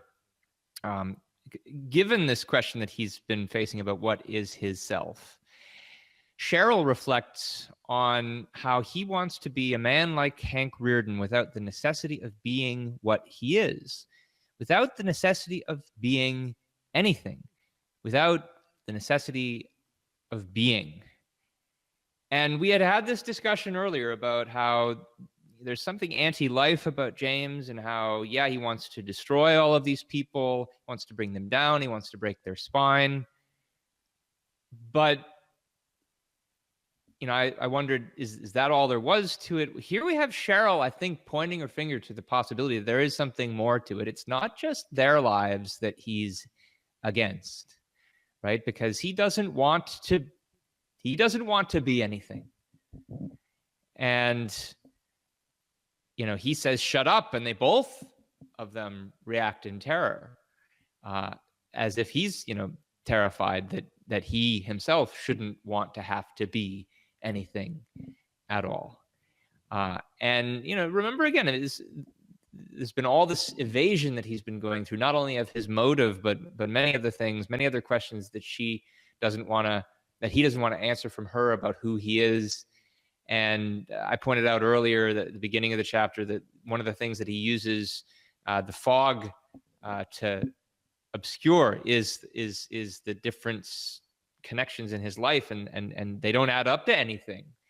His life hasn't added up to anything. There was no sum, and it's by engaging in that evasion that it's kind of been fragmented, and now we get that he doesn't want to be anything in particular. The fog has, his existence is foggy. But that's, again, I mean, this is a point similar to what I was talking about with Robert earlier. It's you could imagine a situation in which someone's evading the fact that their life doesn't add up to a sum, or they don't want it to add up to a sum. But it's worse than that for Jim. That he doesn't want it to add up to a sum, and he's bothered by the fact that it has added up to something. And so, I mean, there are these 2 points that I think are really important here. One is that he wants to destroy people like Riordan. And the other is that he wants to avoid the responsibility of being anything in particular. And there's an issue of how those relate to each other. But part of it is he's closer to acknowledging, or it's less threatening to him to acknowledge that he wants to avoid being anything in particular than it is for him to acknowledge that he wants to destroy people like Riordan. Whenever his thoughts start slipping to Riordan and Dagny and Danconia, that's where he starts evading and wants to push it out. And he thinks, why did everything have to add up to something? He didn't want it to add up to anything. And what it's having to add up to is that he's this destructive type of person. What she's seeing is that what he wanted is to somehow be like them without the necessity of being anything. And somehow that is what's leading to his wanting to destroy them. And we need to think more about how that connection works. But I think both of these elements, you can overstress the wanting things to be amorphous in a way where you lose the connection to wanting to destroy, or you could just focus on the wanting to destroy and not see how that has to do with this character of wanting to evade anything having a set identity. But these are both interrelated aspects of Jim. And part of what I think Cheryl and maybe Dagny need to work out is how they're related and what goes on. And there's also the fact that he's aware of at some level that it's impossible. You can't be Riordan without doing Being the stuff Riordan, that Riordan much less being does, someone. and you can't be loved as if you were Riordan, and that's what he's discovered in this marriage. But he had to have known at some level that it was a fraud. And that's why there's a desire to destroy. It's as though exactly. That's the point. That it's as since though I can't be Riordan, I can at least be the anti-Riordan in effect. And yeah, destroy I it. can. He thinks he's so great because he could make this thing, but I could unmake the thing he made, Right. and so I'm somehow on a par with him. It's easy, like snapping a spine. Exactly. And so it's in this mindset that the champagne which he ordered earlier arrives, and he raises the toast to Francisco d'Anconia, right, the man whose spine he thinks he's snapping. Yeah, like a butcher, he raises it. And she refuses to drink the toast, and this is the end of the scene, and she leaves. And now where she goes at length to Dagny's, now in the interest of time, and we're really going to have to end up going till 9 tonight because there's a lot to talk about here. In the interest of time, I don't think we should say too much about the earlier part of this scene where we see Dagny in her apartment. There are some interesting parallels to other scenes with her. And Robert, you had pointed out that The sum of zeros. There's a parallel to her time in Woodstock and how the activities she was engaging in there was, they were fine in their context, but they were just a sum of zeros. And one reason why she didn't want Woodstock, she would never go back there again, she said she couldn't envision the valley, was that it would just be this sum of zeros. And the zeros were things like you make a meal and then you eat the meal, and there's nothing that has a progression to it. You repair the shingles, you do some gardening, but it doesn't add up. It doesn't have a goal and then here we have her at the very opening of the scene. I think there's a reference to the kind of work she's now doing at Taggart Transcontinental in repairing all these disasters, having to deal with Cuffy Meg's his evils. It's just, I think this is those are the words she uses exactly. Of only a sum of zeros. And of things that hadn't happened, right? This catastrophe averted, that catastrophe averted, is what we're getting. So she's not, in the same way, like, if you eat a meal because otherwise you die, you've staved off death for one more day. And then again, you've staved off death for one more day. But that's not life, staving off death or staving off a catastrophe for one more day. Rather, a human type of life, and what she wanted is something that has a progression where you get better and better and more in the same direction. And that's what she doesn't have. And so she's reflecting on this type of thing. And Ben made a similar point, I know, in our note. Ben, you said, racing against death, not in the service of life, which I think is a really good point. But eventually the doorbell rings, Cheryl arrives, takes Dagny a moment to realize who she is. Why is Cheryl there? Why has Cheryl come? Cheryl, who's a ghost of herself, who's now left her apartment after this meal with James. Why does she come to Dagny? She feels the need to apologize for the things she said at the wedding reception. Yeah. And some people online pointed out that there's an element to this of putting her affairs in order. She's like a ghost of herself with some business. I think David, Ben, am I right that it was David that said this? I think it came through today, so we might not have a chance to incorporate it. No, I think it was someone else. It might have been Harry. Okay, there was a conversation involving David and Harry and some others about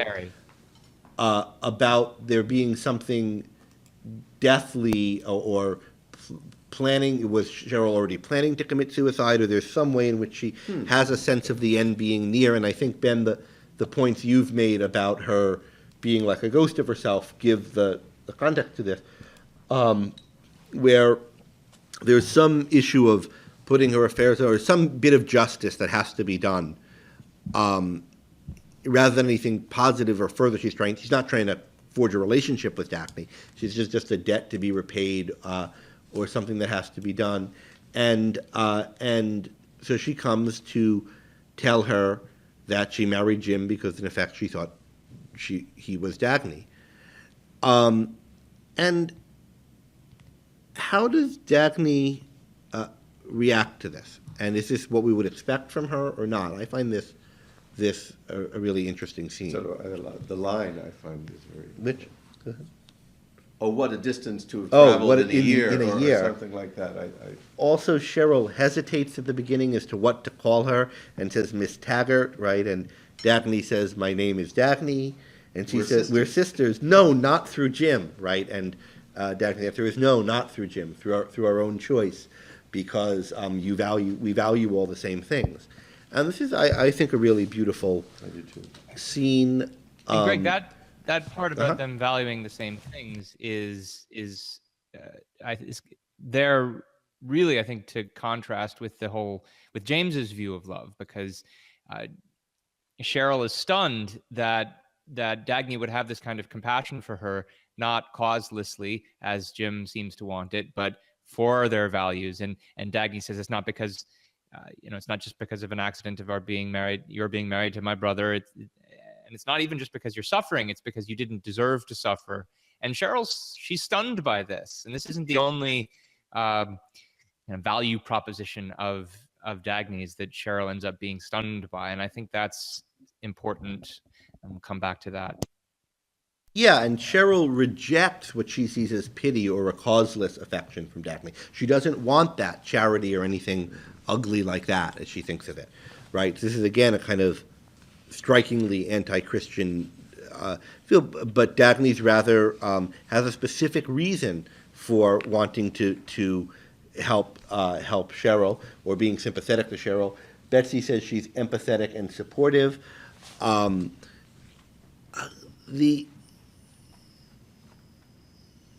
Jim must have told you I don't give charity, and it's true, right? And then we get from Cheryl, Jim's view that we already know he has about Dagny, that she's unfeeling and she doesn't feel anything. And we get interesting, which of course Jim said about Dagny in the very first scene with them together in the novel. You've never felt anything at all.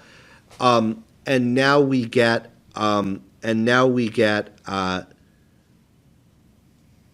Dagny's take on what that means, right? That when someone says that you don't feel, what they mean is that you don't feel undeserved mercy, you don't pity the guilty, and the people who are seeking pity for the guilty and undeserved mercy and unjust affection are the ones who grant no compassion for the people who have earned it and deserved it.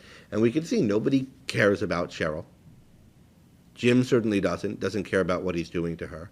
And the social worker, who we see later, is compassionate to Cheryl in a kind of way, or wants to help Cheryl, only through the lens of seeing her as the victim of some vice of her own. Not, and this is what bothers Cheryl, not because of her innocence. So I think this is a really striking. We now get the answer to what's been meant all this time, calling Cheryl and calling Dagny and Riordan and others unfeeling, and we'll see more on this in the next chapter in a really interesting exchange between Philip and Riordan. Any thoughts on this issue of Dagny being unfeeling and her take on what that means, and on just this aspect of the exchange between Dagny and Cheryl, Dagny's being helpful to or sympathetic towards Cheryl, before we get into the actual meat of their conversation, because there's a lot to say there.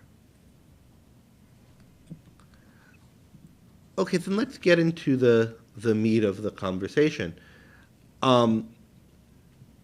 We get Cheryl kind of confessing what's troubling her, what's shocking her, what's horrifying her to Dagny. And we get Dagny's response and her trying to help her to understand it. And I think this is really interesting, because at some level what's bothering and troubling Cheryl is the same kind of thing that's been bothering and troubling Dagny. Mm-hmm. And Dagny seems to think she knows the answer to it. And it's not clear whether she does. Galt certainly wouldn't think she does. So what are Cheryl's issues? What is she upset about or worried about or frightened of that she tells Dagny? There are several different things. I'm seeing if anyone online is saying, or any thoughts here? What is it that's so troubling to Cheryl?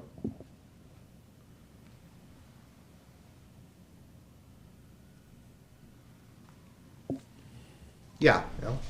Well, what she's troubled by is that this world that Jim and his cronies have created is utterly incomprehensible, does not abide by any logical principles. She says that instituting their vision of the world would be the end of the world, not by fire and brimstone, but by goo. Yeah, I like this. I like that too. And Ben, you were making a joke about the goo earlier in connection to, I forget which technical problem we were trying to deal with or something.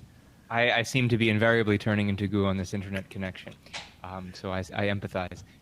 But I mean, that's, you know, a connection also to the you know, concern that she's had with Jim wanting to be nothing but goo and not wanting to explain anything to her and never answering her questions. And you know, Simon Pritchett's philosophy is that the universe is nothing but a contradiction with itself, which she thinks is phony, but she's expected to understand it even though she doesn't.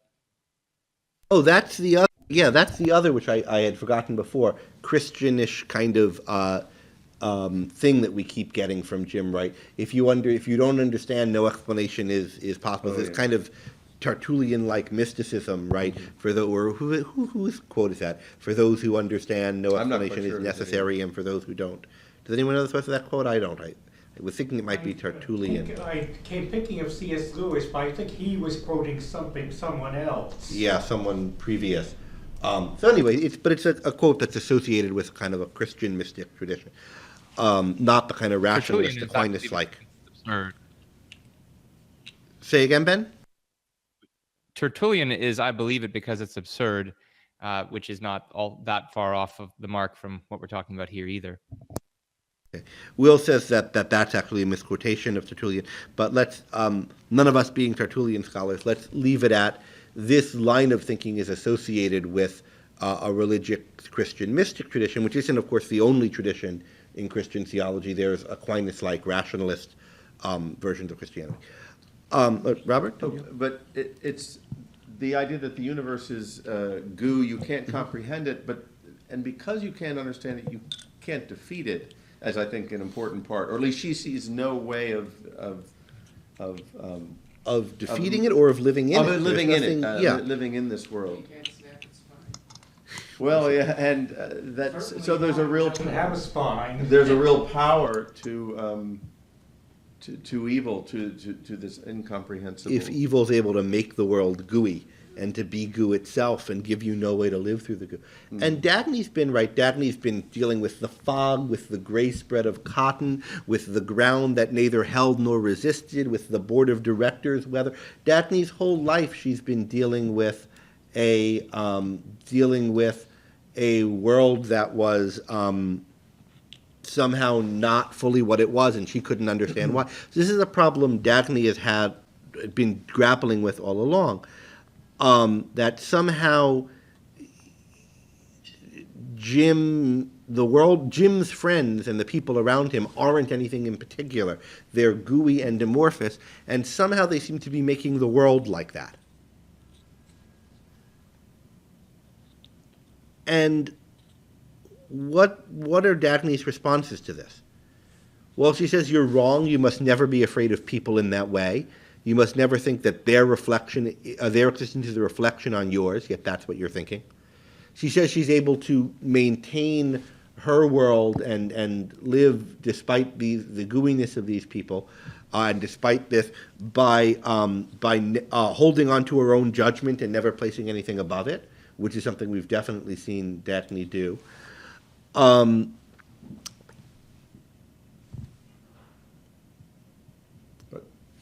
Yeah, go on, Robert. But part of what she's saying, and I'm guessing this is what you would say where Galt would disagree with her. part of her view and what she's conveying includes the reason for leaving the valley, that she thinks it's not all goo, right? It's not clear what she thinks to me. Exactly. I mean, maybe that's right. That somehow if she can work hard enough, if she can find the right people, the ones who really want to live, then they'll defeat them, because then I think that's where this stuff about you don't have to worry about these people comes in. I'm assuming that. Yeah, it is. I mean, maybe Cheryl's right to be thinking more about them than Dagny is. Ben, I should say, speaking of your turning into goo, now you look fine. What's been happening, your audio has almost always been okay. But we've had this situation where your video's been breaking up and been blurry a lot. And most of the time, it seems like I'm getting a pretty good signal strength from you even when that's happening. So I don't know what that is. But right now you're looking and sounding good, and usually you're sounding good even when your pictures become gooey. So there's another side. So one thing Cheryl's worried about is the goo. She's afraid of not what Jim and his cronies will do, but of what they are. And she's afraid of a world without identity. What other things are we getting that she's worried or afraid about connected to Jim? There's one other that really strikes me. She has this idea that she's blinder than any animal. Human beings are supposed to have this great power of sight, but I feel blinder than any animal because I can't tell who's friends or foe. And this is part of the goo world. Everything seems to be switching. And an animal doesn't expect its friends to suddenly beat it and doesn't expect to be told that breaking the spine of Hank Riordan is good. Now, here's where I find something's really interesting in Dagny's response. I mean, already it's interesting, but part of what Dagny does for Cheryl, and this is like what Galt and Francisco do for the people who then become strikers, right, is Dagny names what's good in Cheryl. So what's good in someone is one's knowledge that one's life is the highest of values and not to be given up without a fight. And Dagny cites that as part of what helps her maintain her own judgment as paramount. This knowledge that her life's her own highest value, she's not going to give it up without a fight. And this idea, as Ben pointed out to me when we were discussing it, and Ben, you might want to comment, is new to Cheryl. She doesn't realize this is the good. This is what she's always had this, but people, have made her feel bad about it. And she hasn't recognized it as a good, just like Riordan has always had the things about him that Francisco points out are good and make him a moral man, but he's never realized it. Now, it's somewhat on a different scale, but... Yeah, I mean, I think you have to include this under the heading of how far she's come in a year. She's only just hearing this part now. She came so far in a year as to see that Dagny was the one that she really admired and not Jim. And now she's asking for, she's apologizing for it. And now Dagny's peppering her with all these new concepts, which she had grasped at some level on her own. But and now she's being asked to go even further than she already had in the space of a year. I mean, this is quite a lot to ask for someone, especially somebody who in the previous scene has had her dying words. And as it were. That's a good point about the dying word. She's already on her last legs, so to speak, or after them maybe. But she's now glimpsing or getting identified for her by Dagny what was always good about her when she was still alive, so to speak, and maybe what could be again. Dagny is going to try to foster it. Can she come speak to her again? Maybe she can learn to see things as Dagny does. She could learn to rebuild her life. But one thing that Dagny points out, right, is when Cheryl talks about Jim and all the people who have made her feel bad about this thing about herself, is some people want to destroy it, namely that knowledge that my life is the highest of values. There are some people, that's what's good in you, your knowledge of the value of your own life and your dedication to pursuing it. And there are some people who want to destroy it, says Dagny. And when you learn to understand their motive, you'll know the darkest, ugliest, and only evil in the world, but you'll be safely out of its reach.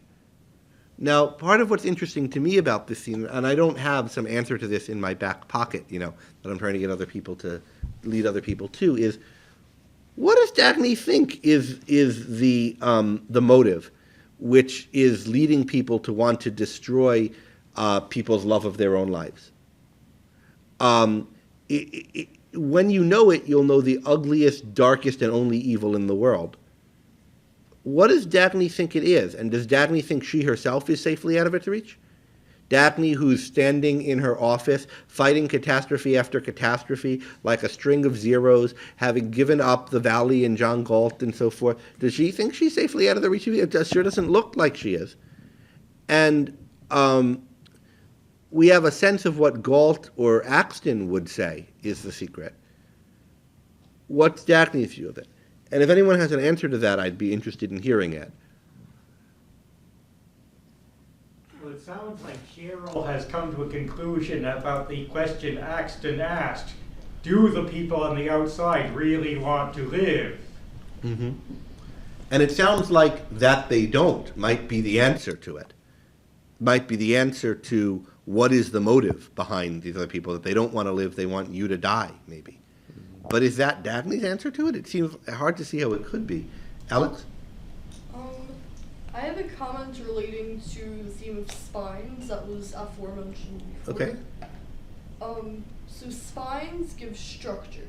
Men like Riordan serve as a spine for the rest of the world, giving it its form, making the world conducive for men to live qua men. But on the contrary, Jim and his brethren wish to be nothing, to take no responsibility for their actions. Jim wishes to break spines, but he himself is spineless. Yeah, I think that's a really nice way of putting together the points we were talking about before, about how does this desire to destroy certain types of people relate to his desire not to be anything. And maybe that's at least one way, and I think a good way of capturing what it is that Jim is. Now, Dagny thinks that once Cheryl understands what Jim is, she'll know what's motivating him to want to destroy the good in her and want to destroy Riordan, who's good. She'll understand the only evil in the world and be out of its reach. Is that what you said, what Dagny thinks Dagny understands and Cheryl doesn't yet understand? And how does she, or is there something else? And it's a little opaque to me exactly how Dagny's understanding it at this point. It's clear that she doesn't understand it in just the way Galt and Axton do, because they think that these people don't value their lives and they value this destroying maybe over it. And I think that's maybe what Cheryl is starting to grasp. But exactly how Dagny understands at this point, I think, is a question. And if people have thoughts about it on the online, we can have see it in the forum. Ben, do you want to bring us up to speed on these? Yeah, go ahead. Okay. Well, I just want to add one further question to your question, which is if Will is right and Cheryl is answering this question about whether they want to live in the same way as the strikers do, why is it that Cheryl is seeing this before Dagny? Especially given how fast she's had to catch up with everything. I don't have a good answer for that right now, but I think it's something we might explore later. Especially since there's some similarity between her in this respect and Eddie. There's a scene where Eddie also seems to see it before. Do they? He says. Yeah, that's a little after where we are now, but I think it's true. Eddie is occasionally more like the strikers, or less convinced of the thing that separates Dagny from the strikers than Dagny is. But again, I mean, Dagny's the last of the strikers, so a whole lot of other people have been brought around to thinking that these looters and parasites don't value their lives.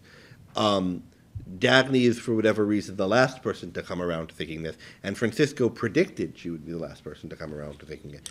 So it's not how quickly you come around to thinking this isn't a function of how insightful or smart you are, but of, well, it's hard to say, and we can talk more about it later. An error of knowledge, though, is what Axton calls it. It is an error of knowledge, and at least according to Axton, but why is she more susceptible than others to it, we might wonder. Alex, did you want to? So I think that at this point in the novel, Dagny does things that there are people who are anti-life and who want to destroy it. But I think that she underestimates their power and their ability to do so. She still believes that the vast majority of people are not like that, and that they do want to live, and that they will win over the destroyers. So your interpretation of it is that she would agree with the strikers that there are these anti-life people, Jims like that maybe, and some others, but she just thinks they're relatively small in number. There are enough people who value their lives that they'll win out over the Jim types. So that's a plausible hypothesis. It would explain her saying what she does. Let's keep that in mind as we read the next chapter and further and see what is she thinking about Jim, what is she surprised to learn about Jim and the others. Ben, should we move Greg, on we're now? coming up on 10 to the hour. I know. Should we move on now quickly to the Jim and Lillian scene and the final scene? Is there anything else we need to say about Dagny and Cheryl and the try advice? to do the Jim and Lillian and then Cheryl and Jim really quickly, and then I agree. end with the Cheryl. So, Lillian comes to Jim's apartment to try to get his help for stalling the divorce. She's tried to find him at that party, but he left early and so forth. Jim says that he can't help her. He's being honest. I mean, there's nothing he can do to help her at this point. He would if he'd like to if he could. They kind of bond, and they end up sleeping together. And what is it that they enjoy and bond over? It's worth noticing. Well, yeah.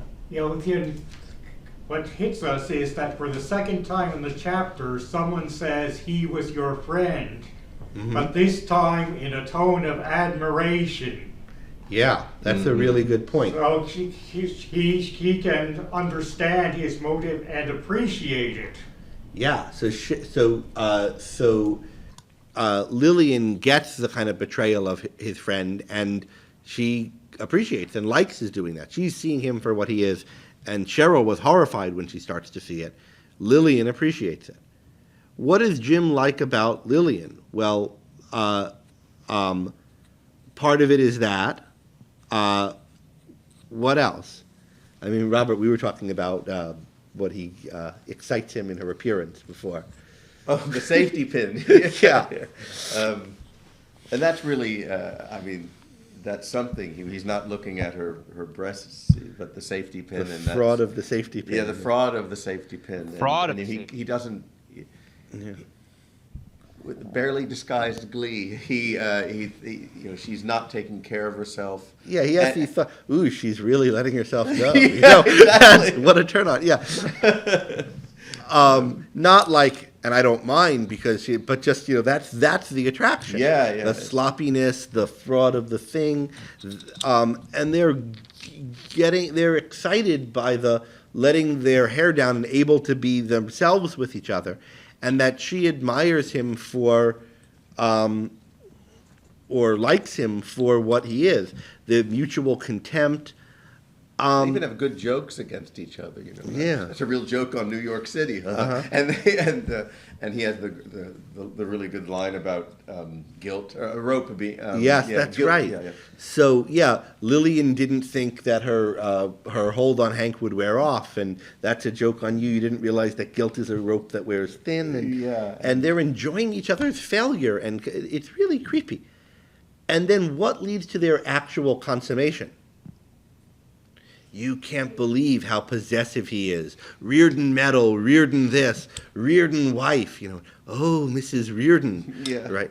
The only word spoken. Yeah, the only word spoken during the exchange. And it's described, right, as, I'm doing it from memory, a celebration of impotence's triumph over life. Is that right? It's something like that. Celebration of the triumph of Celebration of the triumph of Impotence. An act in celebration of the triumph over impotence, which goes to this, the spineless's triumph over the spine, if you want to put it in Alex's language of before. So it's... But it's really clever in the sense that it's an act that can't be performed with impotence. Yeah. And yet it's the spiritual, it's what they're after. And it's the first time we've seen Jim aroused. I mean, like, Cheryl, he meets the woman he's going to marry. It's not worth the effort to sleep with her. And Betty Pope, oh, well, this is what you do in this circumstance. But now he's excited, I think, there's a kind of anti-living passion he feels for Lillian. Earl? Yeah, I think an important point, in my opinion anyway, he's almost less, as it were, going through this act with Lillian than with Mrs. Hank Riordan. Yeah. And what I think is, I think Ayn Rand's holy grail, to keep the Christian myth going, is one's work with uppercase W. And with that, the work is those that siphon the work. And the fact is, Jim is not even, he's even making love by proxy, as it were. He's stealing from Riordan as much as he's, quote, giving. And Rand makes the point that the lovemaking was pretty dismal. And it's rape. so It's the spiritual equivalent of rape, and it's what, if you've read about the psychology of rapists, it's not just the physical pleasure they're going for. They want an act of, they want to defile their victim, and they get off on defiling their victim. And here, Jim is defiling his victim, though it's Riordan by proxy. rape is a power play, and this isn't a power play, this is a stealing play. Well, And he had to move close at one point to Both. avoid seeing the revulsion in On her her face. face, yeah, that- I mean, isn't it romantic? I mean, it's really awful. So I don't think I understand the psychology or know enough about the psychology of rapists to say what rapists are on about or whether there are different kinds of rapists. But what's going on here is it's not just that he's stealing sex that should be Riordan's, or Riordan doesn't want her. He's trying to get rid of her. But I think it's important that he's defiling Riordan by means of sipping at it. He's what? Smirching. You're smirching? Smirching. Yeah. Yeah. However you want to put that. All right, so Cheryl comes home. She finds out about this. And there's some discussion about it. But the main topic of the discussion is sort of why he marries her and what he is. And Ben, do you want to take the lead on just, hitting the highlights of that? Well, first he starts out by saying that he married her as a kind of act of charity, but very quickly she calls him out for it and says, you're a liar, Jen, that you wouldn't have married, the Betty Pope type. It was because you saw me as good, as somebody who wanted to rise, that you wanted to marry me.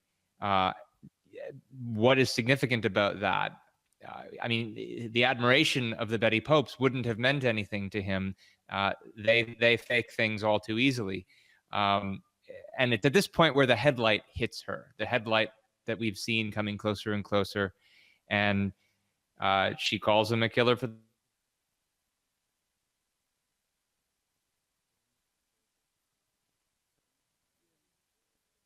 Jim's frozen. Jim's taking his revenge on Ben. But we seem to still be live and functioning. So hopefully Ben will rejoin us shortly. Earlier Cheryl had been wondering why he married her, right, and what he got out of her. And it wasn't exactly flattery, because he was indifferent to women who tried to flatter him, or he looked at them with a glance resembling a drug addict at an inadequate dose. So what he's getting from her is something more than or different from flattery, but somehow on the same dimension of it, and it depends on her goodness, and that's what's really important that we're learning in this scene. Ben, you're back with us. Sorry, I think the headlight hit me. So what she's getting from her depends on her goodness. And Ben, go on from where you were. So I'm not quite sure where you left off with that thought, but this is where she calls him a killer for the sake of killing, and it's interesting because one of the things that had perplexed her earlier about James, especially in connection with the scene with his friends. She thought he was a member of a racket where there was nothing to be gained. And, kill her for the sake of killing means not kill her for the sake of something else. What is it that James has to gain from this? It's not clear there is anything. It's just for the sake of the killing. And that's the kind of thing that she is afraid he is, this person who acts causelessly for the sake of nothing. And I think it's interesting that what makes him then slap her, another slap scene, is that this is too close to the unnamed motive that he didn't want to name, which in my mind makes it sound like it's not quite the actual statement of his motive. There's something that needs to be precisified there, and we'll have to figure out what that is. I don't think we will in this chapter. Yeah, and it's not, again, that he's exactly purposeless, which would be bad enough, right? Mm-hmm. It's that he has a kind of inverse anti-purpose. It's not just that he's a killer for the sake of something else, nor that he kills at random, like some guy with, some spasm that just, ends up killing it randomly in the course of something else, but that his life has a purpose and direction, and that purpose and direction is destruction or killing for its own sake. So there are lots of other things in his life that are organized towards an end, and that end is destroying people like Francisco and destroying people like her. It's not just that he wanders through life and sometimes will destroy a Cheryl or a Francisco, he's driven to do this. And lots of else in him is organized around this, and that's what I think a killer for the sake of killing means.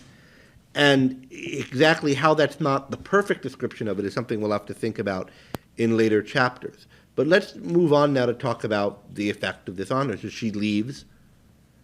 Ben, do you want to take us through the kind of her last thoughts? I know you had things you wanted to say about it. Connecting back to some of the things that I had said before about how she's come so far, more than you might have expected somebody to. She's just been, she's just made all these terrible discoveries about Jim, but as a background, she's realized that that Dagny was, really the person that she should have married, in effect, and that Dagny is now revealing all these new ideas to her. She came from basically the slums in Buffalo. She thinks that the evil she encounters there is an exception, but the completely unexpected happens, and she ends up marrying someone that she thought was a hero, but he turns out to be no different from her father, who got drunk and said he couldn't help it. And this gives her the idea that evil's ruling the world. And it's a more Dagny malignant kind of evil with her father with Jim than even with her father. Quick, I know we're running out of time. But the whole mood of the chapter is, I think there are interesting parallels to the opening of the novel with Eddie Willers walking through. But it's much worse. The beggar's worse, or the bum is worse. What she sees, and there's even, we have this Eddie Willers noticing a confident bus driver. Here we get a truck that looks terrible, and there's lines going off into the distance. But it's a worse universe, at least. Kind of nightmare version of the first scene. Right, I think something like that. That struck me anyway, reading it this time. It's a really good observation. Yeah, Ben. We were wondering about Dagny's advice to her and why it didn't, what the effect of it was. And we asked a question about whether it was helpful, and people weighed in on various sides. But I think it's worth pointing out that right before Cheryl enters Dagny's apartment, Dagny wonders to herself if her apartment windows are a flare of distress or a lighthouse protecting the rest of the world. Now, if you thought that her advice was helpful and would stop Cheryl from doing anything drastic, that it would be that Dagny's apartment was a lighthouse. But right after discovering Jim and Lillian and going wandering into the streets, Cheryl thinks of Dagny and thinks of her sitting in her apartment. And what she thinks is that she's a lonely victim fighting, a losing battle and sinking into the fog. So whatever it was that Dagny was able to offer her wasn't enough. And the idea here is it's Jim who's about to put one over on Dagny and Francisco and Riordan, and Dagny's Dagny's, a victim and unable to help. So what good is her advice going to offer her at this point? We get from Cheryl an answer to the perspective, Alex, that you were suggesting, where, well, maybe there are only a few people like Jim and the rest of the people are better. But Cheryl seems to see everybody as like Jim, or on a continuum of Jim-likeness. Maybe there are the full-fledged Jims on the one side, but there are a lot of people who are part victim, part killer like Jim is, and who are their own first victims. And the people who are the exceptions to that, the people who are wholly innocent, the people who aren't part of this destroying system are, well, Dagny, but Dagny's just a pure victim.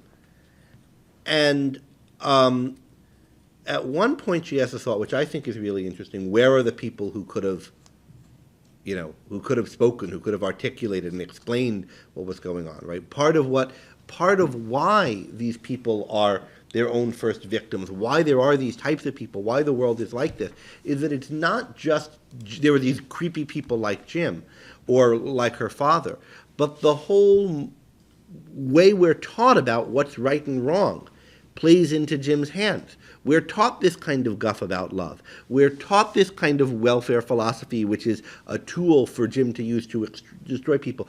Our whole view of what's right and wrong, and this is why she feels blinder than any animal, our whole view of what's right and wrong, of what's possible, of how we should live, is all a stacked deck for the sake of a Jim-like motivation. And that's why that's a world you can't live in. That's why she feels this terror at looking like the stop at the traffic signals. There's something in reverse about the traffic signals about how we're taught to lead our lives. It's like that dog in somebody's lab who got his signals reversed. When you see the green that's supposed to lead you on and that it's good, that then turns out to be evil and it's going to destroy you. And you can't live in a world where the morality is skewed to protect the Jims and let them destroy the Cheryls, and let them destroy the Dagnys, and let them snap the spines of the Hank Riordan. And where are the people who could have said this, who could have explained it, because Cheryl can't? And so I think a really interesting question is, people ask, if Cheryl had stayed with Dagny, what if Cheryl had met Galt instead of Dagny? I mean, he's the one who could have said. And it's hard to say. Let's just, Ben, talk about the very final moment. What the stimulus for her to leave, and do you want to take us out on that?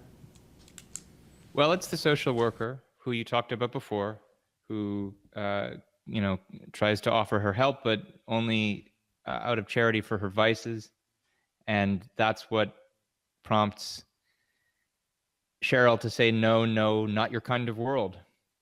And then she ran by the sudden propulsion of a burst of power, the power of a creature running for its life, and ran out into space and commit suicide.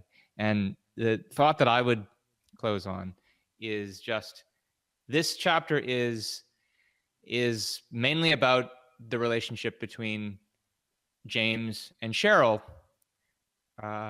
Only one of them survives the chapter. Which one of them wants to live? All right. I think that's a great thought to end on, since it's that question. There's a lot more we can say, but we'll pick up as we learn more next week. Thanks, everyone. And thank you especially, Robert, for joining us. Oh, my pleasure. This has been terrific. Join us next time for another exciting installment of the Atlas Project.